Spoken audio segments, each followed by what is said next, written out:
Hello my dear friend, you are again welcome to wireless era.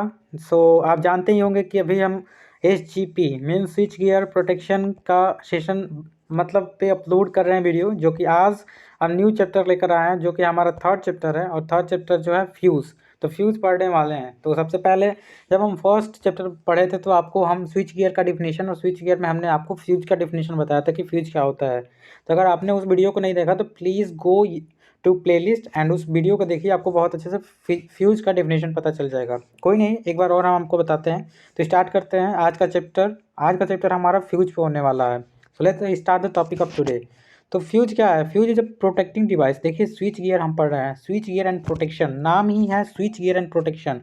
जो भी चीज़ पढ़ेंगे वो कहीं ना कहीं प्रोटेक्ट कर रही होगी कोई इलेक्ट्रिकल इक्विपमेंट को या इलेक्ट्रिकल सर्किट को, राइट। तो फ्यूज क्या है? फ्यूज एक प्रकार का प्रोटेक्टिव डिवाइस है जो कंसिस्ट किए रहता है पतला सा शॉर्ट पीस ऑफ वायर, मतलब छोटा सा एक मतलब वायर, थीन पतला स्ट्रिप, पतला स्ट्रिप जो कि कंटेन किया होता है, कंसिस्ट मतलब किए होता है। जैसे आपने देखा भी होगा, अगर कभी आपने अपने घर के बोर्ड को मतलब बोर्ड में जो फ्यूज़ लगा होगा, अगर उसको निकाल के आप देखे होंगे तो उसमें देखे होंगे कि जो हमारा फ्यूज़ होता है वो बहुत ही पतले वायर का एक क्या होता है, एक स्ट्रिप होता है। और जब भी ज़्यादा अमाउंट ऑफ हीट फ्लो होता है हमारे सर्किट से तो उसका मेन काम क्या होता है कि वो मेल्ट हो जाता है। मेल्ट होने से क्या होगा, हमारा सर्किट जो होगा वो इनकम्प्लीट हो जाएगा, सर्किट कंप्लीट नहीं होगा, जिससे कि हमारा इलेक्ट्रिसिटी फ्लो नहीं होगा और हम अपने इंस्ट्रूमेंट जो भी हमारे घर में लगे हुए हैं due to overflow of current, तो हम उसको बचा सकते हैं।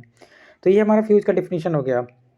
फर्दर हम चलते हैं, देखते हैं कि अ fuse current depend on the various factor. जो हमारा फ्यूज करेंट होता है वो बहुत से मतलब बहुत सी चीज़ों पर डिपेंड करता है। जैसे कि मटेरियल ऑफ फ्यूज़, मतलब किस मटेरियल का हम फ्यूज़ यूज कर रहे हैं। जनरली हम कॉपर का यूज करते हैं, कॉपर का, और एल्युमिनियम का भी यूज कर सकते हैं, लेकिन कॉपर का आप जानते हो कि रेसिस्टिविटी कम होता है in the comparison of aluminium. So reason why हम कॉपर का मतलब यूज करते हैं फ्यूज़। पतले वायर मतलब पतला वायर होता है और हम प्रोटेक्ट करते हैं ओवर करंट से बचने के लिए। तो पहला जो होता है वो मतलब मटेरियल पे डिपेंड करता है हमारा फ्यूज़। दूसरा जो होता है लेंथ और डायमीटर पे मतलब डिपेंड करता है। जैसे हम वायर लिए तो वायर की लेंथ कितनी है, डायमीटर कितनी है, तो उस पर डिपेंड करता है। सेकेंड, थर्ड किस पे डिपेंड करता है, shape and cross section of wire, मतलब शेप क्या है हमारे, जो हम से मतलब अपना वायर ले रहे हैं तो उसका शेप क्या है, शेप पे डिपेंड करेगा। चौथा, size and location of terminal, terminal का लोकेशन और साइज क्या है उस पर भी हमारा फ्यूज जो होता है डिपेंड करता है।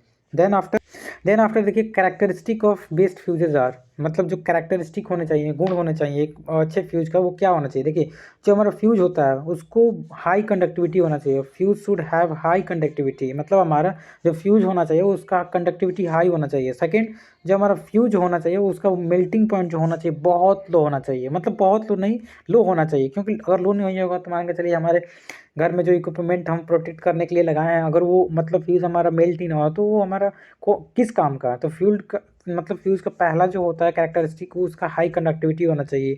दूसरा जो होता है लो मेल्टिंग पॉइंट होना चाहिए। तीसरा जो होना चाहिए वो ऑक्सीडेशन से फ्री होना चाहिए, मतलब ये नहीं कि हम यहाँ पे फ्यूज अपने बोर्ड में यूज़ कर दिए और कुछ दिनों बाद ही ऑक्सीडाइज होकर ऑटोमेटिक गल गया। तो पहला हाई कंडक्टिविटी, दूसरा लो मेल्टिंग पॉइंट, तीसरा फ्री फ्रॉम ऑक्सीडेशन, जो चौथा है लो रेसिस्टिविटी होना चाहिए। जो हम फ्यूज वायर यूज करते हैं, फ्यूज वायर का एक कैरेक्टरिस्टिक होता है कि लो मतलब रेसिस्टिविटी होना चाहिए। और लास्ट पांचवा जो हमने बताया आपको कि हमारा जो फ्यूज वायर होना चाहिए वो कॉस्ट होना चाहिए, मतलब कॉस्ट में कम होना चाहिए और रिलायबल होना चाहिए। तो ये हमारे फ्यूज के कैरेक्टरिस्टिक हो गए। देन आफ्टर उसके बाद हम देखते हैं for round, round wire approx the value, मतलब जो राउंड फ्यूज होता है उसके लिए फ्यूजिंग करंट जो होता है, fusing current I equal to K, जो हमारा कांस्टेंट होता है। और ये जो डायमीटर होता है, डायमीटर का क्यूब रूट में होना चाहिए। जो हमारा फ्यूजिंग करंट का फार्मूला होता है आई इक्वल टू के रूट में डी का क्यूब, ये हमारा फ्यूजिंग करंट का फार्मूला होता है। वेयर के is constant and their value depend on material, जो हमारा के है वो कांस्टेंट है और इसका वैल्यू जो होता है डिपेंड होता है मटेरियल पे।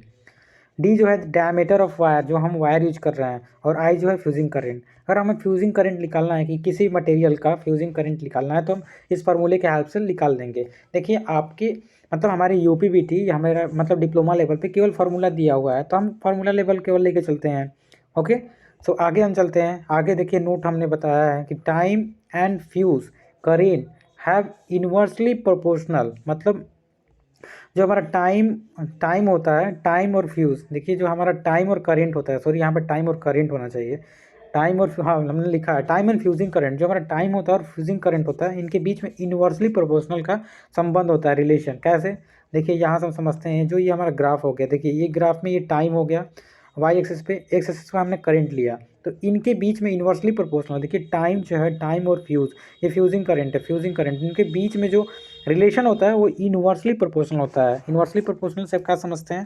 आप जानते होंगे कि अगर एक बढ़ेगा तो दूसरा घटेगा। जैसे देखिए ऐसे हमारा सब ग्राफ ऐसे है, दैट मीन्स देखिए जैसे जैसे हमारा करंट बढ़ रहा है वैसे वैसे हमारा टाइम घट रहा है। तो जितना ज़्यादा टाइम होगा, मतलब जितना ज़्यादा करंट होगा, उतना जल्दी हमारा जो होगा फ्यूज़ मेल्ट हो जाएगा। तो यहाँ से हमको समझ में आ गया कि हमारा फ्यूजिंग करंट इन्वर्सली प्रोपोर्शनल होता है टाइम के। उसके बाद देखिए ये हम एक ग्राफ, मतलब एक हम साइन वेव से आपको समझाने की कोशिश करेंगे कि प्री आर्किंग टाइम क्या होता है, आर्किंग टाइम क्या होता है, फॉल्ट ऑकर क्या होता है, एसिमेट्रिकल करंट क्या होता है, करंट जीरो क्या होता है। तो प्लीज़ वीडियो में लास्ट तक बने रहिए, आपको बहुत अच्छे से हम एक्सप्लेन करने वाले हैं। सबसे पहले देखिए हम देखते हैं pre arcing time. Pre arcing time क्या होता है? This is the time between the cut off current to fault occur point. देखिए सबसे पहले यहाँ से आप समझने की कोशिश करिए। देखिए ये हमारा एक साइनोसॉइडल वेव है, यहाँ पे देखिए फॉल्ट अकर हुआ, मतलब कोई भी फॉल्ट हो, जैसे हाई करंट या हाई वोल्टेज इसमें डेवलप हुआ, तो यहाँ से यहाँ तक देखिए, यहाँ से यहाँ तक हमारा आर्क डेवलप हुआ। तो ये जो है प्री आर्किंग टाइम है, मतलब आर्क पहले डेवलप हो रहा है। उसके बाद ये जो है हमारा आर्किंग टाइम है, इस टाइम से यहाँ से लेकर यहाँ तक हमारा मतलब आर्किंग टाइम है, जिसमें हमारा आर्क डेवलप हुआ है, ये आर्किंग टाइम है यहाँ से यहाँ तक। और ये जो पॉइंट है, इस पॉइंट को हम कट ऑफ करेंट कहते हैं, क्योंकि यहाँ से हमारा करंट का वैल्यू घटने लगता है। तो ये हमारा जो है मतलब ये हमारा प्री आर्किंग टाइम, आर्किंग होने से पहले का टाइम, आर्किंग के टाइम, और दोनों को जोड़ देंगे तो ये टोटल टाइम होता है। यहाँ पे फॉल्ट होकर हुआ और इसे हम कट ऑफ करेंट के नाम जानते हैं। और ये जो आगे आपको ये मतलब क्या बोलते हैं, जो मतलब फॉल्ट के बाद जो साइनोसॉइडल वेव डॉट डॉट करके हमने बताया, तो ये एसिमेट्रिकल करंट होता है।